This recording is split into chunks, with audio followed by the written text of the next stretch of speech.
বাংলাদেশের চলচ্চিত্র অঙ্গনের সবচেয়ে আলোচিত ও জনপ্রিয় নাম শাকিব খান, পুরো নাম মাসুদ রানা। তবে দেশবাসীর কাছে তিনি পরিচিত ঢালিউডের কিং খান নামে। তার জন্ম 1979 সালের 28শে মার্চ ঢাকার পাশের শহর নারায়ণগঞ্জে। ছোটবেলা থেকেই অভিনয়ের প্রতি ছিল তার প্রবল আগ্রহ। কলেজ শেষ হওয়ার আগেই পা রাখেন রূপালী জগতে। 1999 সালে শুরু হয় তার চলচ্চিত্র যাত্রা।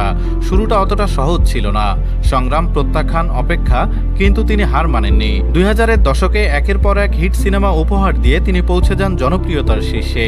তার উল্লেখযোগ্য সিনেমাগুলোর মধ্যে রয়েছে প্রিয়া আমার প্রিয়া, কাহিনী ভালোবাসার, মন দিলে মন পাবে, কিং খান, নম্বর ওয়ান শাকিব খান, শিকারী, নবাব, বীর, গলই, প্রিয়তমা এবং 2025 সালে মুক্তিপ্রাপ্ত সুপারহিট সিনেমা বরবাদ। অভিনয়ের জন্য তিনি পেয়েছেন 4 বার জাতীয় চলচ্চিত্র পুরস্কার, বহুবার মেরিল প্রথম আলো পুরস্কার আর দেশ বিদেশে অসংখ্য সম্মাননা।